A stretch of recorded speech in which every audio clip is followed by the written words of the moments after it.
A Veja, entre outros veículos aí da imprensa tradicional, acabou prestando um serviço ao bolsonarismo. Isso aconteceu durante o julgamento do Bolsonaro. Quer entender melhor? Quem vai explicar pra gente é o Pedro Zambarda aqui no plantão, no Meteoro.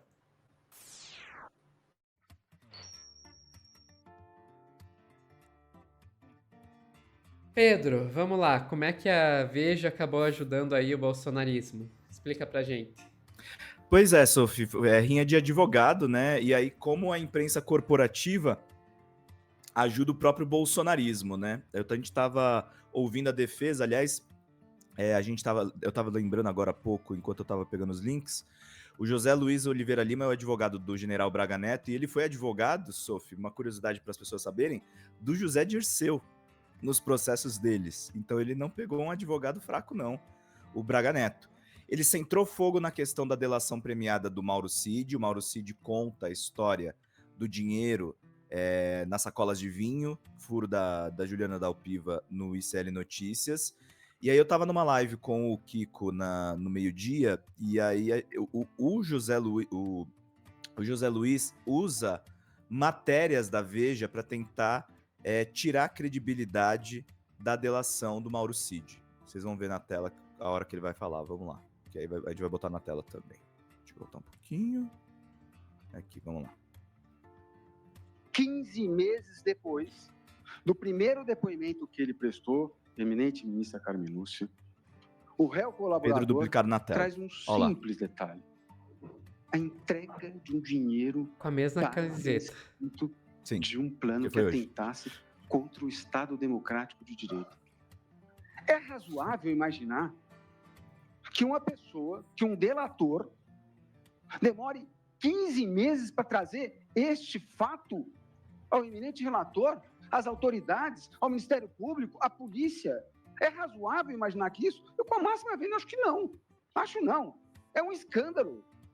É um escândalo ele esquecer este detalhe. Nós não estamos falando disso, isso de uma abotoadura, do relógio, de um brinco. Nós estamos falando da entrega de um dinheiro para financiar um golpe de Estado. E vai se dar credibilidade a esse réu delator que mente descaradamente o tempo inteiro, que mente nessa corte, que mente perante o interrogatório. Não é possível. Não é possível, ministro Flávio Dino. Evidentemente que essa defesa tem que se indignar com isso. Meu cliente está preso. Meu cliente está preso com base na delação dele. Foi esse fato que trouxe a prisão do meu cliente. Meu cliente foi preso o processo inteiro. Um irresponsável, esse tenente-coronel Mauro Cid. E um irresponsável, para ser educado na palavra, porque eu estou no Supremo Tribunal Federal, eu tenho O que tá botando as matérias na a tela. liturgia. Depois eu vou falar dos detalhes, né? Porque ele também, ministro Flávio Dino, ele presta lá na frente, eu vou explicar, evidentemente, ele não sabe aonde ele entregou. Cada hora ele vai dizendo, um dia, faz é um escândalo, é um escândalo. Quinta versão. Quinta versão, ministro Luiz Fux. A quinta versão é um depoimento ocorrido no dia 5 de dezembro de 24. Aí é um depoimento que ele presta na Polícia Federal e que ele dá detalhes da entrega desse dinheiro. Delação feita em agosto, 15 meses depois, aí ele começa a se lembrar desse pequeno detalhe. E aí ele menciona que ele não sabia se era do Palácio Planalto, do Alvorada, da biblioteca, mas é o que ele fala ali, ele começa a trazer esse depoimento. Mas aí nós temos, presidente e ministro Fux, a sexta e a sétima versão. É inacreditável. É inacreditável a PGR. Eu sei que ela faz umas reservas, né? Tanto que pede uma redução, e o Celso explicou que não é caso de redução, é caso de anular. Mas ele traz a sexta e a sétima versão. A sexta versão ele traz no interrogatório. Vossa Excelência presenciou, ministro Fux. Aí no interrogatório, ele já nem lembra direito também para que serviu. Ele chegou a dizer no interrogatório. Mais uma matéria. Foi uma sequência de matérias da Veja, tá, gente? Essa questão, quando ele fala o dinheiro, ele não consegue nem dizer para que servia direito o dinheiro. Ele volta atrás. Ele volta para a segunda e para a terceira versão. Como é que pode, ministro Fux? Como é que pode essa delação ficar em pé? Ela é um pó, ela é nada. Ela é uma farsa. Ela não... E assim, não é a primeira vez que a Veja vira instrumento da extrema-direita. Quando ela era usuária das delações premiadas, Sofia, inclusive ela empurrou para frente versões da Lava Jato que foram anuladas depois. E aí a revista foi usada agora para tentar anular a delação do Cid. Essa história que esse advogado está contando de 7 versões da delação premiada é mentira. O que aconteceu foram vários depoimentos do Mauro Cid, e o Mauro Cid, em determinado momento, também tentou recuar por pressão dos militares. Esse caso da defesa do José Luiz é um dos raros em que a defesa do Braga Neto e a do Bolsonaro coincidem num ponto. Eles bombardeiam o Mauro Cid. Eles bombardeiam o Mauro Cid para tentar salvar a própria pele. Diz que não teve dinheiro em caixa de vinho, diz que não teve plano para golpe, que é tudo mentira o que o Cid testemunhou. Só que a defesa do Cid foi muito clara em dizer a delação premiada foi aceita. E ela quase foi recusada, tá, gente? Aí a gente vai trazer a própria matéria da Veja para mostrar aqui. Provas obtidas por Veja mostram que Mauro Cid mentiu no STF sobre mensagens. Em depoimento ao Supremo, delator não contou a verdade a respeito de conversas comprometedoras que manteve em uma rede social. A defesa de Jair Bolsonaro nunca escondeu que uma das estratégias para tentar livrar o ex-presidente da acusação do golpe é desqualificar as revelações feitas pelo tenente-coronel Mauro Cid.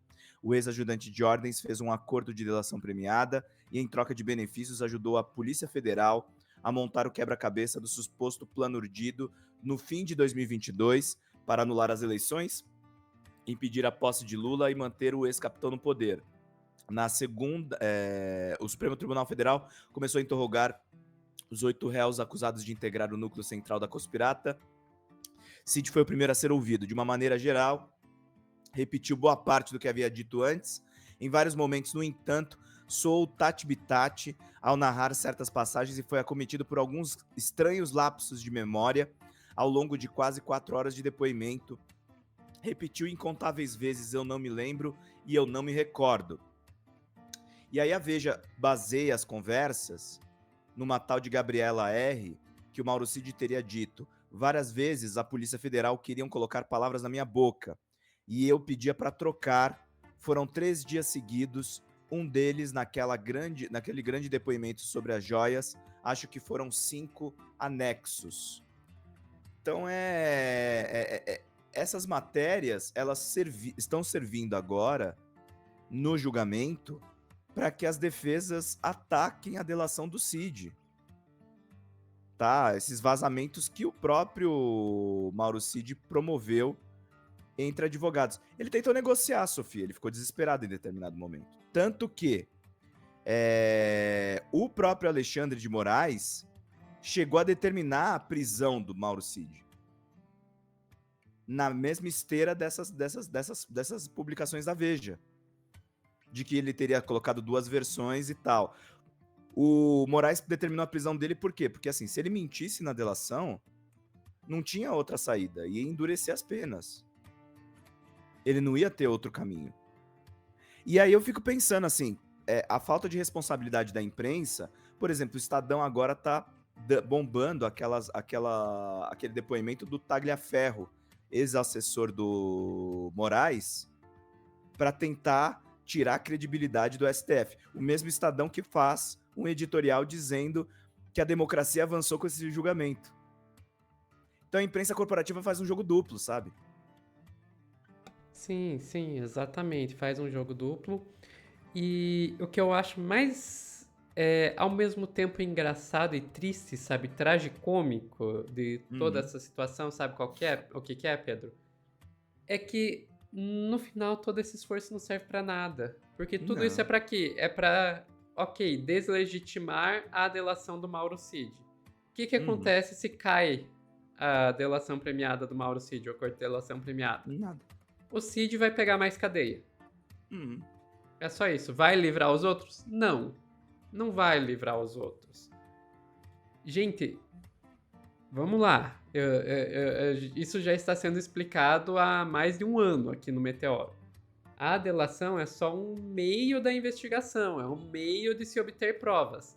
A delação não é uma prova em si, ninguém vai ser condenado só com base em delação. A delação, no máximo, vai ser usada para que, com isso, você consiga chegar às provas, que elas sim, as provas é que vão condenar as pessoas.